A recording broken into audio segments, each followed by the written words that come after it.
Hi, welcome to our channel Devas food Bommis vlog. இன்றைக்கி என்னென்னா ஏரி வவ்வால் மீன் குழம்பு தான் வைக்க போகிறேன். அதுக்கு என்னென்னா ஏரி வவ்வால் வந்து 1 கிலோ வாங்கிட்டு வந்தேன். அதை வந்து தனித்தனியாக பிரித்து எடுத்துட்டேன். அங்கேயே க்ளீன் பண்ணி கொடுத்துட்டாங்க. அதனால் கழுவி எடுத்து வாஷ் பண்ணி வச்சுருக்கேன். இதில் இருக்கிறது எதுக்குன்னா ஃபிஷ் ஃப்ரை பண்ண போகிறேன். இதை வந்து நான் குழம்பு வைக்க போகிறேன். தலை, வால், கொஞ்சம் நடுவில் இருக்க பீஸ் எல்லாம் இருந்தது, அதெல்லாம் எடுத்து இதெல்லாம் குழம்பு வச்சுட்டு மீதி இருக்க பீஸ்லாம் வந்து ஃப்ரை பண்ண போகிறேன். அதுக்கப்புறம் என்னென்னா ஒரு 5 வெங்காயம், மீடியம் சைஸில் இருக்க வெங்காயம் 5 வெங்காயம் எடுத்து பொடி பொடியாக நறுக்கி வச்சுருக்கேன். அப்புறம் நான் ஒரு 5-6 பல் பூண்டு வந்து நல்லா தட்டி வச்சுருக்கேன். பச்சை மிளகா, கருவேப்பிலை 2 கொத்து, தக்காளி பழம் எடுத்து 6 தக்காளி பழம் எடுத்து நல்லா அரைச்சி வச்சுருக்கேன். மிக்சியில் போட்டு அரைச்சிட்டேன். புளி வந்து இவ்வளோ எடுத்திருக்கேன். ஒரு கை ஃபுல்லாக பஞ்சாகிற மாதிரி ஒரு புளி எடுத்துருக்கேன். இப்போ வந்து இதை ஊற போடணும். உப்பு, மஞ்சத்தூள்லாம் நம்ம குழம்பு செய்யும் போதே ஆட் பண்ணிக்க வேண்டியதான். இப்போ எப்படி செய்கிறதுன்னு பார்க்கலாம் வாங்க. புளி வந்து இப்போ தண்ணி ஊற்றி ஊற வச்சுருக்கேன். நம்ம அது குழம்பு வதக்கிறதுக்குள்ளே வெங்காயம் தக்காளி வதக்கலாம் புளி ஊறிடும். ஏன் இவ்வளோ புளி, ஏன் இவ்வளோ தக்காளி வெங்காயம் அப்படின்னா 4 பேருக்கு, மதியானம் 4 பேருக்கு, திரும்பியும் வந்து நான் நைட்டே யூஸ் பண்ணிப்பேன். 4 நாள் 8 பேர் கணக்கு வருது இல்லையா? அதனால் மீன் குழம்புக்கு மதியானத்துக்கும் நைட்டுக்கும் சேர்த்து வச்சுக்கலாம் அப்படின்னு சொல்லிட்டு. இப்போ ஒரு கைப்பிடி புளி, நான் ஃப்ரை பண்ணுறதுக்கு தனியாக புளி வந்து ஊற வைக்க போகிறேன்.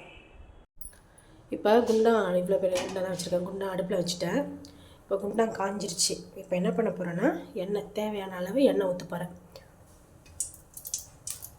ஏன்னா மீன் குழம்பு இல்லையா, அதனால் கொஞ்சம் நிறைய கூட எண்ணெய் ஊற்றிக்கணும். எண்ணெய் காஞ்சோன்னே கடுகு, வெந்தயமும் போட போகிறோம். இப்போ எண்ணெய் காஞ்சிருச்சு. இப்போ என்னென்னா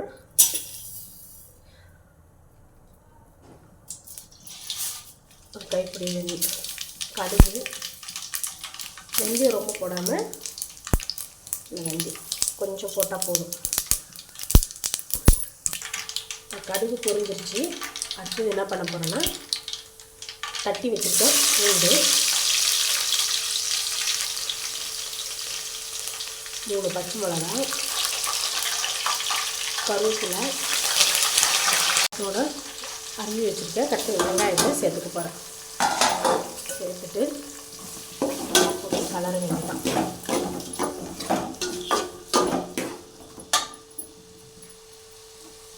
ஸ்பீடில் வச்சுட்டு உப்பு சேர்த்துக்கலாம். வெங்காயத்தோடு சேர்த்து உப்பு போடும்போது வெங்காயம் சீக்கிரம் வெந்துடும். இல்லை உப்பு, ஏன்னா குழம்பு நிறைய வைக்க போகிறோம் இல்லையா? உப்பு, மஞ்சத்தூள் ஆட் பண்ண போகிறேன். மீன் குழம்புக்கெலாம் மஞ்சத்தூள் வந்து கொஞ்சம் கூட போடணும். எப்போ தான் அந்த ஸ்மெல் வராது. இது வந்து ஏரி வவ்வால்ன்றதுனால அந்த மண் வாசனைலாம் வரும், வாசனையும் வரும். அதனால் நல்லா மஞ்சத்தூள் போட்டு நல்லா வதங்கட்டும். வெங்காயம் நல்லா வதங்கி வரும்போது தான் தக்காளி ஊற்ற போகிறோம்.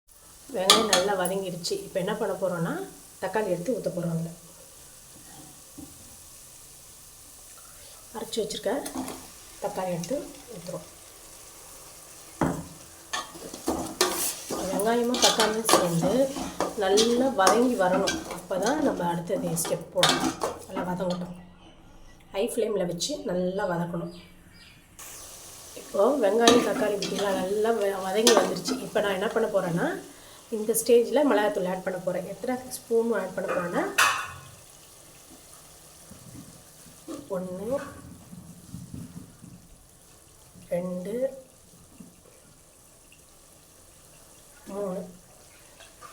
3 கரண்டி எதுக்கு போட்டேன்னா ஃபஸ்ட்லேயே சொன்னேன் இல்லையா, 8 பேருக்கு, காலைல மதியானம் 4 பேருக்கு, திரும்ப நைட் 4 பேருக்கு.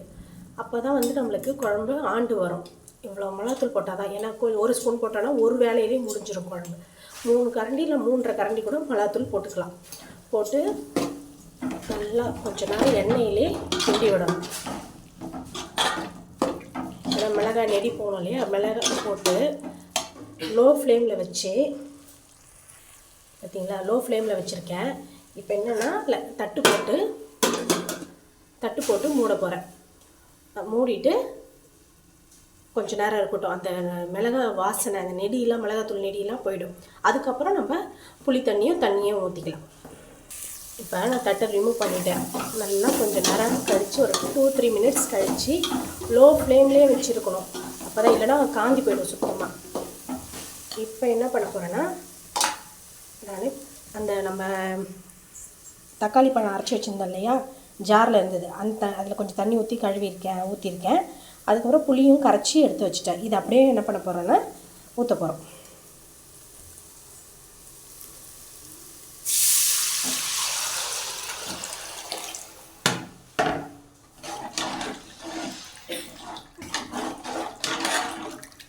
நம்ம தண்ணி பத்தலைன்னா இன்னும் கொஞ்சம் கூட தண்ணி ஊற்றிக்கலாம். இன்னும் கொஞ்சம் கூட ஒரு சொம்பு தண்ணி ஊற்றிக்கலாம். ஏன்னா கொதிக்க விட்டோம் அப்படின்னா மீன் குழம்பு நல்லா சுண்டி வந்துடும். அதனால் இன்னும் கொஞ்சம் ஒரு அரை சொம்பு நம்மளுக்கு எவ்வளோ தேவையோ அதுக்கேற்ற மாதிரி இன்னும் ஊற்றிக்கலாம்னு நினைக்கிறேன்.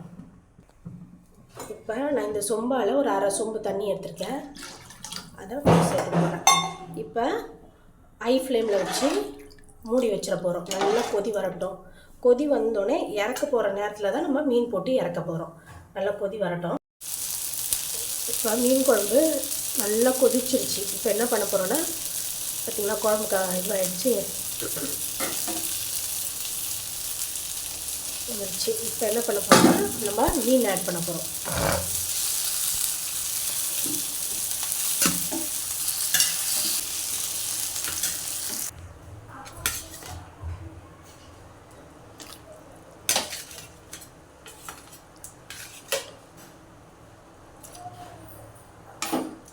இப்போ மீன் போட்டாச்சு. இது என்ன பண்ணோன்னா ரொம்ப கிண்டி விடக்கூடாது. ஆனால் இது ஏரி மீனுன்றதால கொஞ்சம் கல் மாதிரி இருக்கும். அவ்வளோ சீக்கிரம் இந்த சங்கராலான தான் சீக்கிரம் கரைஞ்சிரும், சங்கரா மத்திலாம். இப்போ இது வந்து அவ்வளோ சீக்கிரம் கரையாது, கொஞ்சம் கல் மாதிரி தான் கிடக்கும். இருந்தாலும் ரொம்ப கிண்டாமல் கலரி விட்டு நல்லா மூடி வைக்க வேண்டியதான்.